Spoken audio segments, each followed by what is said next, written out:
Welcome to the Age Has No Limit podcast. If you're a person who is in your 40s, 50s, 60s, 70s, or older, who was taught to stay in your lane, or maybe you believe your age limits you from pursuing new adventures, exploring new destinations, or that business idea you've been nursing, I invite you to stay and listen to the Age Has No Limit podcast. I'm Patrice Davis, and I'm the host of the podcast. I'm a mom of three, the CEO of Grants Works Consulting, and the founder of Ready, Set, Go Consult, a consulting business accelerator. I started a consulting business at 49, traveled to multiple countries, found the courage to love again, and I'm just getting started. Each week, I highlight ways you can live on your own terms, share tips on how to start or grow a business, and I feature guests who chose to redefine their lives and live outside the box in their own way. If this sounds like something you'll enjoy, stick around for this episode. If you're listening to us on your favorite streaming platform, please download this or any of our past episodes so you can listen on the go. If you're watching us on YouTube, please subscribe. It's the Age Has No Limit podcast. We're here to show and prove that your age shouldn't prevent you from designing and living the life you want. I'm your host, Patrice Davis. Let's get started. I'm looking forward to my conversation with Jenni Schulz for a number of reasons that we'll dive into later. Jenni is all about lifestyle design. She threw herself a retirement party when she was 34 and vowed to make money on her terms from that moment on. That was almost 10 years ago, and she uses that same compass to lead her lifestyle choices now. Jenni ditched the 9-to-5 grind and decided to do things a different way. She built a 7-figure net worth before turning 40 and continues to carve her own path with a lifestyle design approach. Today, she helps people go all in on a lifestyle they love while matching up the income streams to support it. She and her husband do this through their company, 4 Leaf Lifestyle, their Manifestation and Money Mastermind, and their Manifestation and Money podcast. Jenni, welcome to the Age Has No Limit podcast. Thank you. I am so excited to be here with you. Thank you. So when I read your bio and I read that you threw yourself, first of all, that you retired at 34, what was it that caused you to flip the switch? What made you see things differently and do something as radical, as some may think it is, by retiring? Well, I call myself a former people pleaser, where I felt like I just always had to follow the rules. So I did what my parents told me and what society had showed me to do. You go to school, you work really hard, you get good grades, you go out, you get a job with a pension, and then you just ride it out until a traditional retirement age. So I tried to do that, and I absolutely hated it. Like, it was like soul crushing. And I'm like, I can't do this. This does not feel good. I can't sign up for another year of this, let alone decade after decade of doing this. So I just knew right there that I had to do something big and something different, because my life, I feel like we should all feel joy and purpose in our life. And that was not the path that I was on. Yeah. So if you retired at 34, that means you probably had, let's say, 8 to 10 years of experience in whatever industry you were in. Do you mind sharing with us what you did? And then also, what about, your occupation or the industry itself, or maybe even just that work environment made you say, this is it, this is not for me? For me, it was the mundane task of, like, I was at a desk job. So I was in this little box of an office, away from all windows, a little hole in the wall. And the people were lovely, but it was just the environment of the repetitive nature of not growing, I guess, in a sense. Like, I was doing the same task. It was an office job. I was responsible for all the admin work. So sure, it was fun learning that job. And when I got to answer the phones and chat with people, but if the phone wasn't ringing and I was just doing those same tasks day in and day out, shuffling papers in a sense, that is where I knew it had to go. So it wasn't like it was like, it was just, unfulfilling. Like that's the only way I can describe it. I just knew in my heart that I had to pivot and do something different. I could not sign myself up for that. Yeah. Yeah. So what was the significance of the retirement party? The retirement party just was me making a bold move to say, hey, you know what? Despite what society has conditioned me to do or trained me to do, I'm allowed to actually pivot and go out and do something different, especially those things that don't feel congruent to me. So by throwing that retirement party, I was making a stand to my family and friends, but more to myself to say, hey, you know what? You are making this choice. You are making this pivot. Go ahead, celebrate the work you're putting in because it's not easy to make those shifts in life, right? No. Like to say yes to you, we all have those little voices in us that are like, hey, I really feel like we should be doing this thing. And that inner voice cuts in. It's like, you probably shouldn't because that's too much work, or that's like, what are other people going to think? So I think the retirement party was more for me to solidify, hey, we did this big, bold move. And then from that, I feel like my confidence grew from making that stand like that. And I was just allowed to embrace bigger decisions like that moving forward in my life. Yeah. So I'm as I listen, I'm thinking, okay, so you threw an actual retirement party, you invited people, which you're declaring to the world. That is very bold actually, because you're saying no matter what looks like what it looks like on this other side, even if things don't work out the way I would like it to, the whole world is going to see me doing that, which tells me you decided, you literally chose yourself and you wanted the world to know you chose yourself. So I'm sure you received some pushback. Anything significant, any particular position or person's point of view that that was really contrary to what you were trying to accomplish, that that person that was saying maybe you shouldn't do this, are you crazy, anything that you can remember that folks were saying? I do remember the look on my grandpa's face and just like kind of that head shaking, like, what is this kid doing? But my family was surprisingly really supportive. I thought we would all show up and have this fancy dinner together. And they brought gifts and cards of encouragement, like, you can do this, you've got this. And that felt really empowering. But the surprising part of making that bold stand was the day I went home on my very last day of that job. I cried. Like it was like this very interesting feeling that came over me of, holy, what did I just do? Yeah. And that moment of fear and am I making the right choice? And all of these emotions came flooding in. And it didn't last very long. I sat in my backyard. It was maybe 10 minutes. And then this overwhelming sense of, no, this is what you chose. You've got this. You're going to do this. Like you just traded your security, because that's what I was kind of giving up, that steady paycheck day after day. But I'd put things in place. And I had this new sense of freedom that I knew I was going to be able to step into and embrace now. Yeah. Yeah. And I hate to stay on this retirement party. It's actually not, there's so many other things, the things you did after that are more important. But I'm also thinking, you probably sent out invitations. I'm just thinking about how a person, handles a party. You sent out invitations, you say, hey, I'm retiring. Your family members are probably like, we don't know what's happening, but we support her. We know that she's going to, do well, except for your grandpa. Like you said, just couldn't fathom what you were doing. So it's just a very bold way of doing what a lot of people are doing, which is choosing themselves. We kind of do it in secret. We have our, side jobs and side hustles. You said, nope, I am done. I'm going to figure out how, I'm assuming by that time you'd already figured out what you were going to do.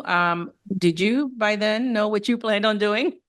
Yes. There is a big piece to the puzzle there of when I had that internal moment of, I can't do this anymore. So then I turned that question around about, if I can't do this, what am I going to do? And that's where I did start, like you said, those side hustles or side gigs that we're doing. So this job that was soul sucking to me mentally. Like it wasn't like it was a physically exhausting job. It was just mentally exhausting. It was just that mundane task. And I would go home at the end of the day and I would just want to like binge watch Netflix or, not even do something that I actually wanted to do because I just felt like mentally I had no game left. But once I made that decision that I was going to pivot to do something, that's when I did start up a side hustle. So I did start setting up that income stream before I threw that retirement party. And in doing so, it's like it lit a spark in me. So I went from not having the energy at the end of the day to do things I wanted to do to all of a sudden having this spark of, ooh, I'm going to build this new life for myself. And suddenly it was like I was leading a double life. I would go do my 9 to 5 during the day. And then all of the rest of my waking hours was spent to put into where we created the side hustle of house hacking real estate. That was kind of what set me up to be able to throw that retirement party and know, okay, I've built up this cushion, I've built up this reoccurring income stream. I feel safe to throw this retirement party. Got it. That's perfect. And that was the missing link. And I wanted to make sure that we were able to, catch that hole, so to speak. So for those who don't know what house hacking real estate is, can you describe that? Yeah, absolutely. So what we did was we found a 2-unit house. So essentially it has 2 living units in it. We lived in one of the units and we rented out the other unit. And that was kind of our get our feet wet, learn how to become landlords, learn how to essentially create that first little income stream. So for us, it's not like we were making additional money with that very first step, but it reduced our own personal living expenses quite significantly. We were like, oh, okay, there really is something to this. And then, so it was me and my husband that were doing this little venture together. And then we just would repeat that. So we'd find a new house that was 2 units and move into that and keep the first one. And then we'd find a third one and keep the first 2. So every step that we made, every single unit that got added was essentially its own little baby income stream that was slowly creating this little snowball that was making a difference in our life. Yeah, and it reminds me, and I'm sure you know of Our Rich Journey. You're probably very familiar with them, especially since you're in the fire space. And for those of you, we're going to talk about fire. That's definitely, we have a couple of questions where we're going to talk about that. But yes, I do remember Our Rich Journey. I think they started their fire journey doing house hacks and then just, purchasing homes, renovating them, and then putting them on Airbnb, possibly even long-term rentals. I don't remember all the things, but I'm almost certain that they started with house hacking. Is that correct? I actually don't know their beginning journey. I just love the fascination that they are location independent. Like they just picked up and were like, we're going to move to Portugal with our family and our kids. And which I'm sure you understand that underlying call for that. And that's what I find fascinating about them. Yeah. So, for those of you who don't know, Our Rich Journey is a couple, and their 2 daughters who, lived in, I don't know what part of California. I think it was, I think it was the San Francisco area, maybe Oakland. I don't know. And, became extremely popular through their YouTube channel, because of their fire journey. They were able to retire at an average age of 44. They were living in Portugal for, I think about 5 years. And I think their daughters are now actually going off to college and they're now exploring Thailand, which was actually one of the 3 countries they were considering. They were, I know so much of their story because I watched a lot of their videos. So, but I just want to make sure you guys knew what we're speaking about. So I want to learn a little bit more about Jenni. The Jenni, the girl who is in Canada. Tell me about your life as a little girl. My life as a little girl was great. I grew up, I had 2 other sisters. So my middle sister was really close in age to me, like 18 months apart. So I always felt like I had a little buddy by my side. I always felt like I had my little sidekick to go out and do adventures on. Yeah, life was great. And it's funny looking back as an adult on childhood, I now see this reoccurring entrepreneurial poke that's in my soul to keep doing things because I remember being in elementary school and going out making crafts and selling them on the playground. Then in high school, creating a beaded jewelry and again selling them to my peer group. So it's funny to see that common theme of the things that pop up that, oh, this has always been in me. Mm-hmm. But yeah, and that loving, supportive family vibe, it has always been there for me. Like no matter what crazy idea I have, there's always somebody behind me going, okay, you do the big things. So just you keep doing you and we'll keep cheering you on. So it's been lovely. Yeah, that's great to have that family support, and it just helps you. And that's probably one of the reasons why when you threw that party, you knew that they, you had their support and their backing. So that's fantastic. So, did you know, well, what did you want to be? I mean, it sounds like you said, hey, I knew. You may not have known what it was, that, you definitely had something in you where you knew that you could make something and then sell it, so there, you understood that to a certain level. Now, what would you say you wanted to do when you were growing up? Did you have any idea what occupation you wanted to be when you were growing up?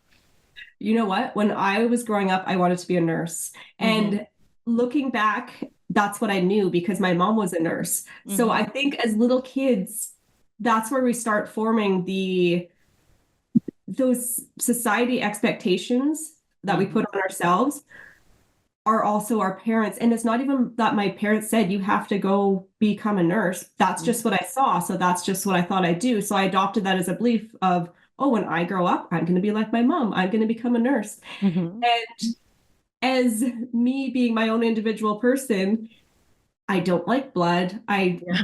don't like people being in distress. I don't like, so at some point as I evolved throughout my life, I realized I can't be a nurse. That's not my calling. That's not who I am. So it was kind of Mm-hmm. fascinating to just kind of let go of this little belief that I had created as a young child. And then going into adulthood when you're making those decisions to be like, wait a second, I'm allowed to let go of this. This is somebody else's dream. That was my mom's path. I Yeah. get to go make my own. Absolutely. Absolutely. And now you and your husband are founders of Four Leaf Lifestyle. So I definitely see the four leaf clover in your logo. So that has something to do with it. But do you mind telling us what made you decide to choose that particular name for the business? Yes, absolutely. There's two big reasons. So I call my superpower finding four-leaf clovers. Like Mm, I've found hundreds of them. It's just there's something about me that I attract four-leaf clovers. mhm, And if I go in the backyard now, I have two children. I mhm. have to find them one too. If I find me one, then they're like, well, where's mine? So I'm like, Yeah. wait, now I got to find three four-leaf clovers for every one that I found before. Mhm, Um, but mm, so that's the underlining theme there. But the big piece of it is people always tell us that, oh, you're lucky to have the lifestyle that you have. mhm. And I don't think it's luck. I think it's Yeah. just simply a matter of saying, oh, hey, these are the things that we want to do. These Mhm, are the things we no longer want to sign up for, mhm, and allow ourselves to pivot to that space and adopt the lifestyle things in that we want and mhm, disregard the things like the overcommitting and all of those things that we take on that we don't want. So I mhm. really don't think it's luck. I think anybody can have a lifestyle that they want. You just have to I kind of tune in your own compass to be like, hey, this is what I want and this is what I don't want. Yeah, and that's so true. And I always say that it starts with a decision, and then you have to be courageous enough to stick with the decision, despite what others around you are saying, or even despite some other signs that you may be getting that are sort of pushing you back into what is it, what feels comfortable. So it absolutely isn't luck. It's really making a decision and then taking tiny steps to get to that point. Actually, the first few episodes of the Age Has No Limit podcast was around how people could intentionally redesign their lives. And I actually featured, a number of people on one particular episode who intentionally redesigned their lives, her life. One of them was one of our former guests. So I do agree. It's not luck. It's deciding what works for you and the kind of lifestyle you want. So what kind of lifestyle would you say you were aiming for? It sounds like you've made it, but tell me, what was that decision? Hey, I don't want to, I know that you decided I don't want to have this kind of life sucking 9 to 5 gig anymore. What else about that lifestyle design was something that you were intentional about? I I like my sleep. I wanted to be able to get up at a more reasonable hour. I didn't want to have to get up at the crack of dawn for somebody else. So if it's something that I want to do, if I'm going on vacation or something, it's easy to get up at those hours. So that sounds like a silly one, but that was a big one for me. At the time when we first made the decision, I wanted to be able to travel back and forth between a hot destination and our house. I wanted to almost have like the dual, which I'm sure you know that compass so well, that pull to be somewhere else. Like we're in Canada, we have really cold winters here. I deal with autoimmune stuff. So my joints do not like the cold weather. So I wanted to be able to pick up and go. And that was really fine before we had kids because I'm one of these people that was like, I don't want to follow the rules. I also decided to have kids later in life. So I didn't follow that script either. So now I'm in my 40s with 2 young kids. And that dream of traveling back and forth over the last few years, that has not been as strong for me anymore because traveling with 2 young kids is not fun. So my context changed. And we ended up buying a lake property like 25 minutes away from our house to bounce back and forth to, because that was a big part of my compass. I wanted to be minutes from a beach. Like I love to be by water. There's something calming and soothing by water. So access to outdoors and water was a big one too, especially after sitting in that cubicle where I didn't even get to see the sunlight for most of my day. So those little lifestyle things. And for me, once I did have the kids, it became really important to me that I needed to be there to drop them off at school and get those last little hugs and pick them up after school and just see those little light bulbs of joy pop up on their face. So most people don't want crazy, crazy things. It's just these little tweaks that make their lifestyle feel congruent to them. Yeah, absolutely. Congruent to them. I love that.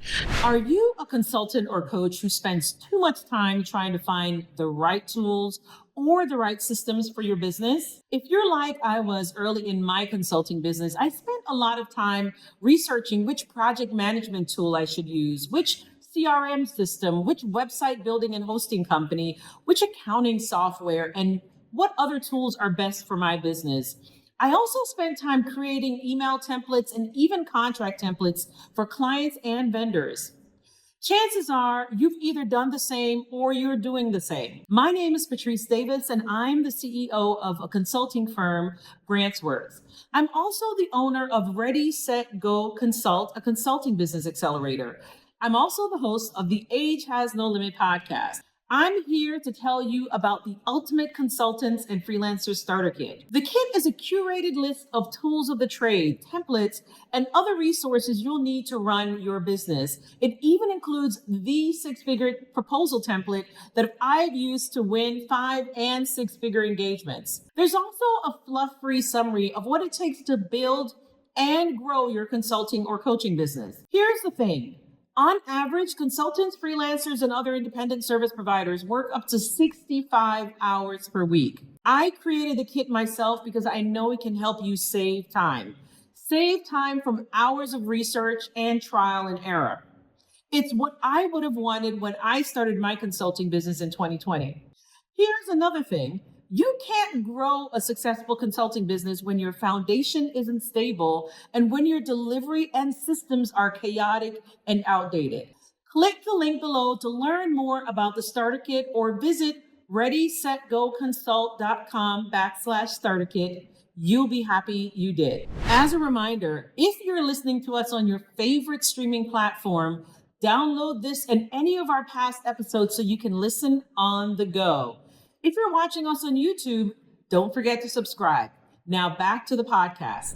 So for those of you who are listening and you'd like to learn more about Jenni and her company, 4Leaf Lifestyle, visit 4Leaf, and that's the number 4Leaf, LEAF lifestyle.com, and follow them at 4_leaf_lifestyle on Instagram. And you can also follow them at Manifestation and Money Podcast on Instagram. And we're actually about to find out more about the Manifestation and Money program and the podcast. So you started, and I'm assuming you and your husband started the Manifestation and Money program and podcast.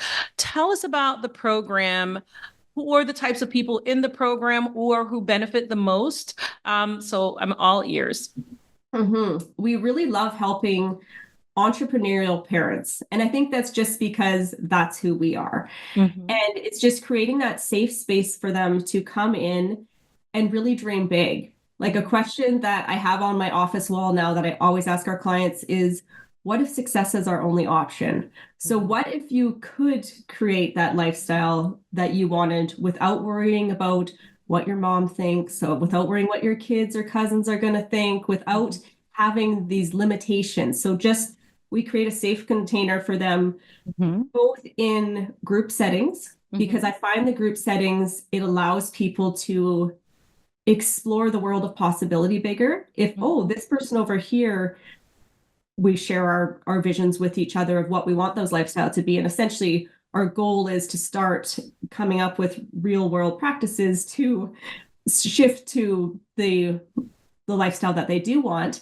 But so we create a safe space in a container of group coaching to help that kind of masterminding that comes from that, as well as my husband is a certified life coach. So he really goes deep one-on-one with people to chalk into those limiting beliefs that are popping up, those things, because like you touched on earlier, it's one thing to make the decision to go do the thing, but it's a whole other ball game to get yourself into action, to take those little steps every day to actually make those big shifts. That's the scary part. It's one thing to say you want to do it, but to actually have the safe space and the support and accountability to say, I'm going to go do it. Like, I'm going to go through that retirement party and then go do it is one thing, to have that little group around you. So that's essentially the container that we're creating for the people in our pod or in our mastermind pods.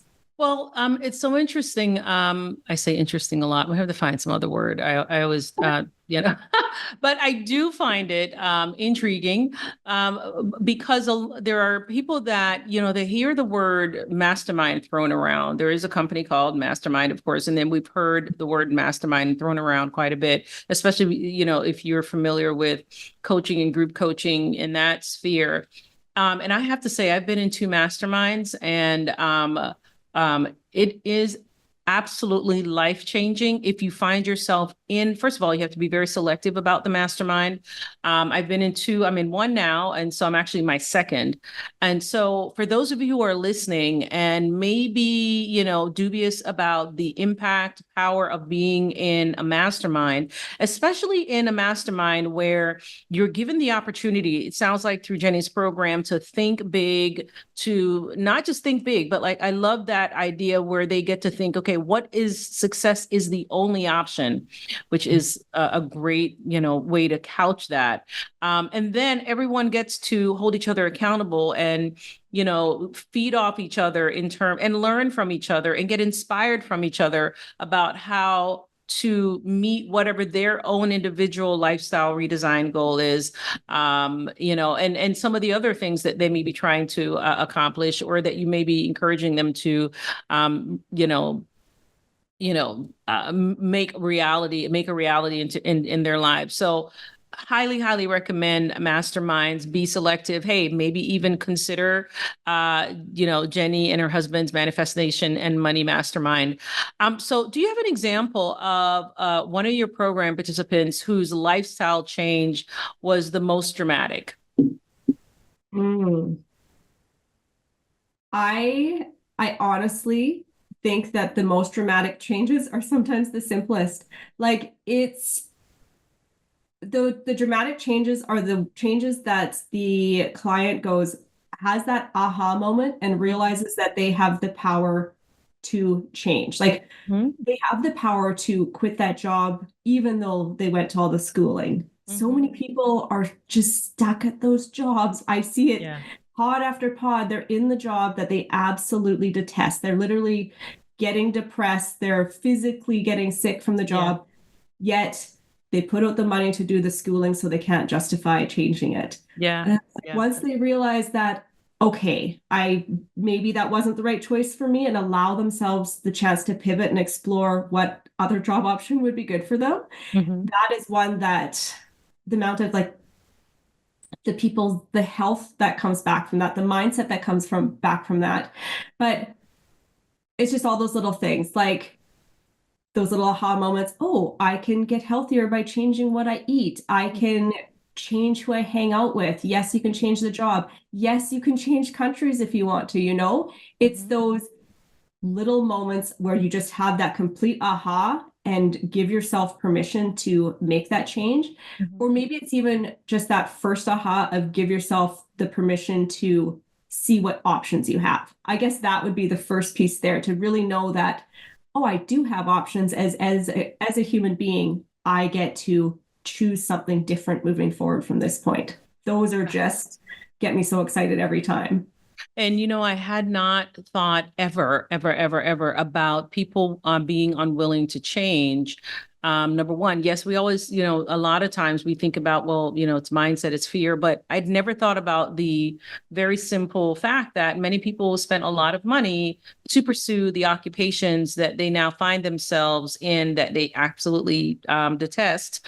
Or as you're saying, sometimes results in actual physical manifestation of dis-ease or, displeasure. So I'd never thought about that and how that can be one of the first things that a person probably has to be willing to change. So yeah, that's very interesting. So when would you say you discovered the power of manifestation? For me, it was during that transitional period of time where I was at that cubicle and knew that I couldn't move forward from there and I had to find something different. So suddenly people were offering me different books to read. And the book that I had read was The Success Principles by Jack Canfield. And in it, there was an exercise. What do I want to be, do, and have? And I did the exercise and I got clear on all the things I wanted, tucked it in the book, and didn't find that list again till it was just over a year later. And I realized that every single thing on the list had come true. So I was like, wait a second, I am buying my first house. I had my dream wedding. I got to go on a trip to Cancun. And all of these things had happened in ways that, like, for example, when we closed on buying our first house together, there was exactly enough money left over in the escrow account to pay for the trip to Cancun. Like, it was just these weird synchronicities that were all lining up. And I was like, what is this? And that's when I delved more into manifestation and how getting so clear on something that you want can actually just attract those things into your life almost at a super speed. Yeah. Yeah. And how would you define manifestation? I would say manifestation is aligning yourself to the path of least resistance to get to what you want. And essentially, like, when I think of manifestation, I think of getting really intentional about what I want, trusting and knowing that I can have that thing, that it is mine. If I've thought of it, it is mine to go after, for the good of all. Like, yes, you can manifest negative things too. I always like to think of manifestation as going after positive things. And then feeling what it would feel like for you to have it. And then here we come back to that thing of saying yes to the steps as they unfold in front of you, because you still have to do the work or say yes to the things that are showing up, the opportunities that are showing up. You're not just going to, and maybe you do, maybe you win the lottery or something, if you're wanting more money, but quite often you have to say yes to a path that's lining up. But I find manifestation things, those synchronicities, everything just comes together the way you want it so much faster when you're really intentional out of the gate. Yeah. Yeah. And I'm glad you said that, aligning yourself with the things that you want and then doing the action, taking the steps to actually achieve it as the opportunities present themselves is basically what you're saying. And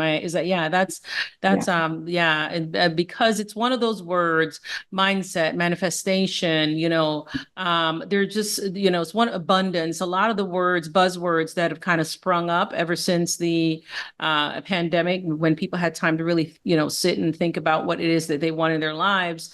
That I want to make sure that we're able to really look at what these words mean, and take away the mystery and the, woo, right? Just really focus on what it really is rather than making it seem as if it's something that's, again, woo-woo or magical.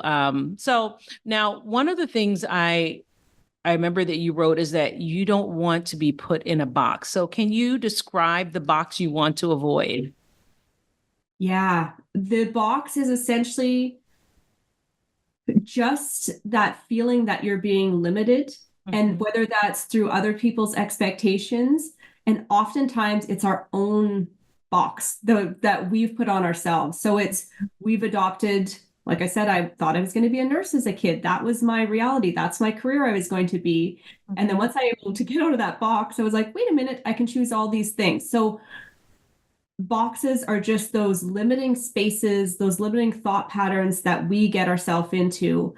For me, that box was working for somebody else, having to ask for time off, having to show up at those early hours that did not work for me. So it's just to be able to break free from all of the limitations and step into spaces that feel more flexible and expansive, where you get to kind of shape more of your reality, I guess.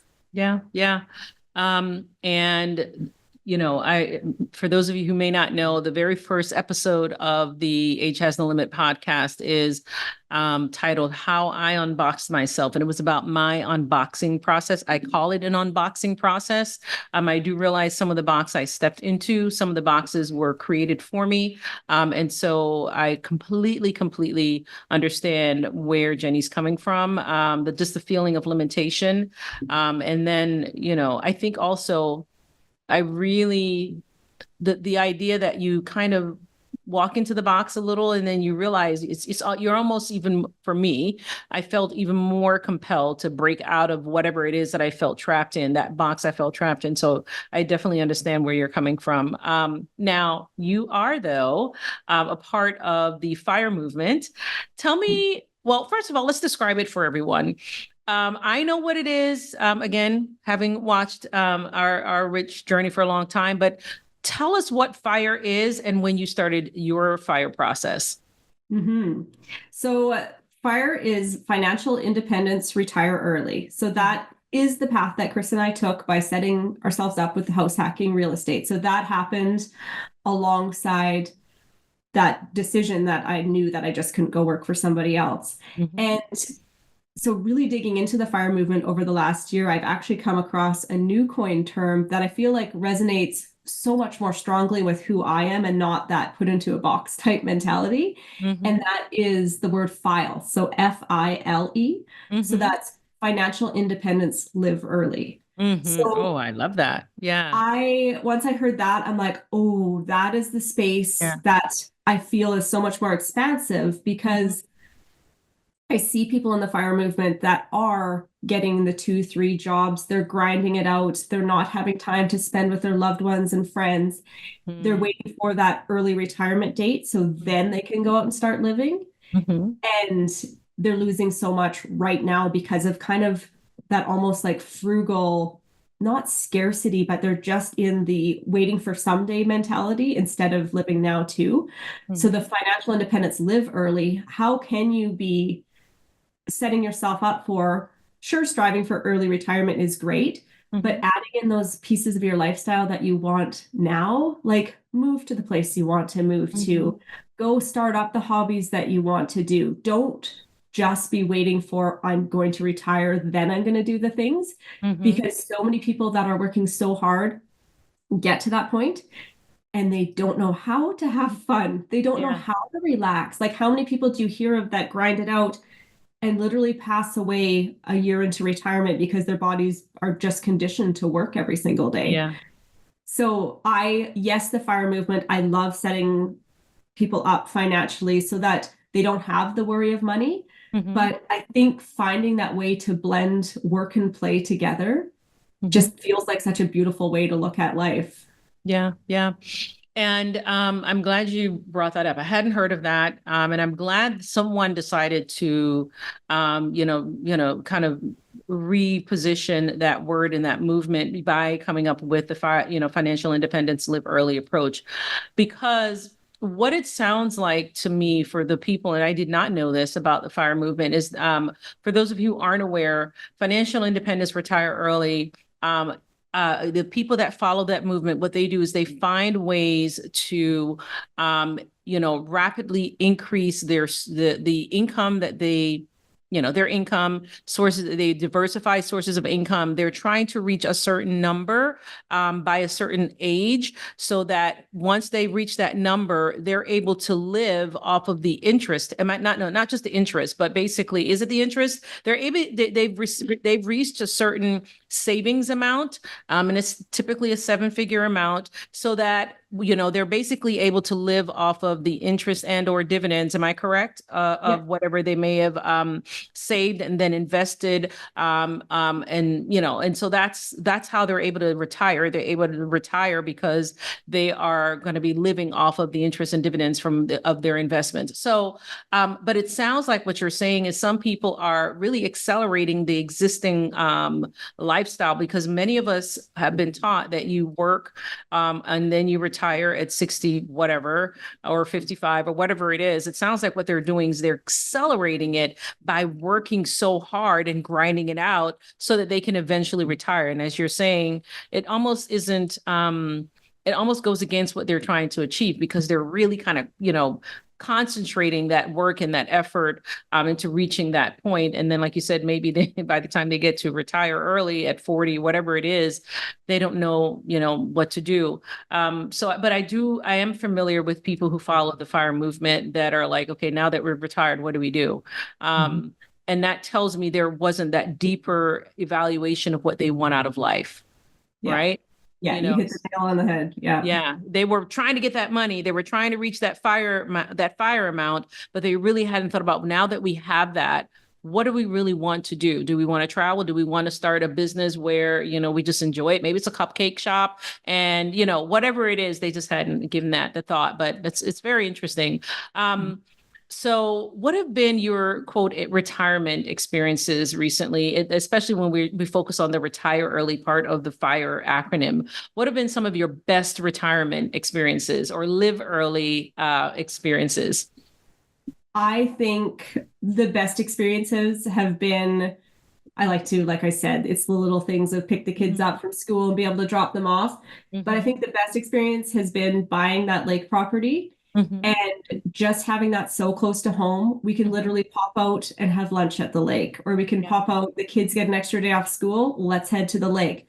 And 25 minutes away, we can sleep over at the lake sometimes and just bring the kids in to school in the morning. So that, I think, has just having that flexibility with having young kids has been, it's filled a big piece of my heart, because I get to be by water and I get to watch these little people grow. So that's been fascinating. Yeah. So will you encourage your children to also design their lives when they get older? 100%. We have we kind of have a family event that we do, let's say event on New Year's Day now. We always sit down and make family vision boards. And my youngest, she's only 4, so her vision boards look like a hodgepodge of everything that the rest of the family's put on there. She's like, I want one of those for mine and one of those, whatever pictures we have. But my 8-year-old, it's kind of fascinating to see the things, like he's got dream vacations on his trip. He's got a passport on there because he knows he's going to need that to go do the things he wants to do. He has little toys that he wants and stuff. So just by fostering those little goal setting pieces in their life to allow, like, he's like, oh, well, I don't have this thing. And now we'll say, well, let's go put it on your goal poster. And then it makes him step into that world of, oh, I could have this thing, or I am working towards this thing. And especially if it's, say, something he wants to buy, if he gets money for his birthday or something, he knows, okay, I'm putting it towards this thing that I want. I'm not just spending it all on the ice cream truck when it comes by. So I'm always going to encourage them to go out and find things that are congruent to them. And even like watching them grow and seeing how their interests develop to keep facilitating those parts of them that I see that they're really into. Like, how can I, as a parent, foster them to really find out the true essence of who they are? Yeah. That's that I like that you're doing vision boards. You call them goal posters with your children. It's fantastic way to train them to make decisions about what they want. Use images to help make that vision more concrete. And then it also is teaching them to be more intuitive, probably because now they're paying attention to those doors that open up to get them to that thing that they want. And also to be more intentional. So I think it's fantastic. And, if I'd known about vision boards when I was younger, I was a young mom, I probably would have done something like that. I do actually remember one of my daughters created a vision board, and it was just so fantastic that even though I recently sold our home, I couldn't let go of that vision board because it was a representation of her deepest dreams and desires. And I cannot get rid of that vision board. It was easy to throw away old sneakers, their old Taekwondo uniform. I won't get rid of the vision board because it's just special. So for those of you, again, if you're listening and you'd like to learn more about Jenni and her company, 4-Leaf Lifestyle, definitely visit that's the number 4, leaflifestyle.com, and follow her and her husband at 4_leaf_lifestyle on Instagram, and Manifestation and Money Podcast at Manifestation and Money Podcast on Instagram as well. So tell me about the podcast. We just have like 3 or 4 more questions, but I'd love to learn a little bit about the podcast, about some of the guests that you have, and how long the podcast has been on. Would love to learn a bit more. Definitely. So we're actually celebrating our 1-year anniversary this month. So yeah, it's the first year in, and I find it fascinating. So I am naturally an introvert, but to be able to get on a podcast and have these one-on-one amazing conversations with people, and then have somebody, whether it's me or an amazing host, hit publish, and then the message gets out there, it's such an amazing vehicle for me to say the things I want to say and learn things. Every single guest that I have on the show, I'm just blown away at either their money making ideas or their money saving ideas, or just their context on how to create a life that they love. Every day I walk away and I'm like, wow, that was amazing. I learned so much. And I just feel privileged to be able to host the show. Yeah, it is fun. And now that I've had the podcast myself also for over a year, actually we made a year, I think August 17th or August 18th was our anniversary. So now we're, and that's 40 something episodes, because we have little breaks in between. I enjoy it because of the opportunity to connect with people, to learn from people, as you say, and to I get more and more evidence of how we're more alike than we are different. So that's one of the reasons I like it. So now that you love that reframe. Wow, that's powerful. Yeah. Love doing it. And, because of the work that I do, I tell people a lot of times that, I'm a federal grant compliance consultant. We have a compliance consulting firm. And so we're reading regulations and interpreting them for our clients and talking to them about, their financial management systems and really trying to champion compliance.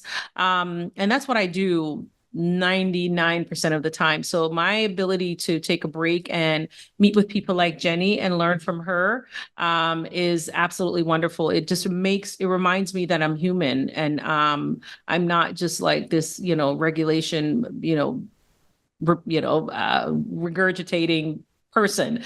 I'm actually here to connect with people, and this podcast allows me to do that. Now, you have been able to successfully redesign your life. You now have a 7-figure net worth, guys. That's their net worth, not their income, their net worth. So that's really important to know. What would you say is your next big adventure? Ooh, it's a scary goal that I have set for myself, but like one of those scary in a good way goals that I actually haven't articulated yet, but I will for you, because I feel like for whatever reason you're asking right now for a reason. So I have my next big goal, and it's over the next decade that I want this goal to play out, is I would love to be able to donate $1 million to causes that I'm drawn to. Yeah. Like, it's just, I'm like, how do I give back? I feel like I am set up, my kids are set up. How do I create this space that I am a very emotional person? Mm-hmm. Yes, I feel like I can volunteer time, and I do that. Mm-hmm. But if it's for emotions that really tug at my heartstrings, Mm-hmm. I cry. I get so emotionally wrapped up that I'm like, I am no use helping in this situation. Yeah. So if I can financially be able to donate to the places that are really pulling to me, that's my big goal. I'm like, Yeah. I want to do that. Yeah. And that's one of the things that being financially secure allows you to do. It allows you to affect the change that you want, because now you're able to donate money, not just your time, which is very important, but donate money towards the things that you want from, where you want to see improvements in our society. So for those of you who haven't read the book, We Should All Be Millionaires by Rachel Rodgers, this one of the things that she talked about was how, as people that are wealthy, one of the reasons some of us should be aiming for that is because we're now able to actually donate to the causes that we want. And some of the decisions I've made recently are because of some of the things that I also want to do as it relates to the legacy that I want to leave, before I exit this earth. But yeah, this is, I think is fantastic. That's one of the wonderful things about being empowered financially, is that you can actually truly empower others through your financial donations. So I ask this of everyone: what does an age has no limit life look like to you? It looks like being able to do the things that I want with the people I want, whenever I want to do them. Like, sure, age is a number, but I like to think that my life gets better with every birthday. I am wiser, I have more experiences, I meet new people, I take on new hobbies, and I don't know, everything gets better. I feel privileged. The longer we live on this earth, I feel it's a privilege to live here, and I just think life just keeps getting better. Oh, I like it. I like it. And so if you can tell the audience one more time where they can follow you, describe again your program, what it is about the program that you think would benefit them, and of course, where they can find out more. Yeah, definitely. So our program is essentially really allowing entrepreneurial couples go big on that lifestyle they want. And a fun little perk that we have in our group is that if one spouse comes in, you can bring your spouse in for free. So sure, it's an investment to go into these mastermind pods and stuff, but to be able to bring your spouse in, your sidekick, and you can either be working along to that same big vision, but also have your own individual things that you're working on in there to support each other on that lifestyle change. Is huge. And yeah, you can check us out at www.fourleaflifestyle.com or the Manifestation and Money podcast. And we are on Instagram just as that, or the at @4_leaf_lifestyle is where we're. Great. Well, Jenni, it's been fantastic speaking with you and learning about your big, bold move from, being an employee to being self-employed, and just really deciding that you're going to, take life by the horns and announce it to the world and have a retirement party. I'm still really fascinated by that, as you can tell. So, and then you've been able to, basically teach other people how to do that. And so I just really think what you're doing is fantastic. I'm definitely going to go and see if I can find and listen to the Manifestation and Money podcast. I'm sure there's a lot that I can learn there. But again, thank you for being yet another example for those of you who are listening that age has no limit. I hope you enjoyed this episode of the Age Has No Limit podcast. Except for when we take quarterly breaks, we release a new episode each week featuring people who decided to live a no-limit life, or featuring tips or lessons learned from me as I create my own no-limit life. By the way, don't forget to subscribe. I look forward to sharing our next episode with you. Just remember, age has no limit.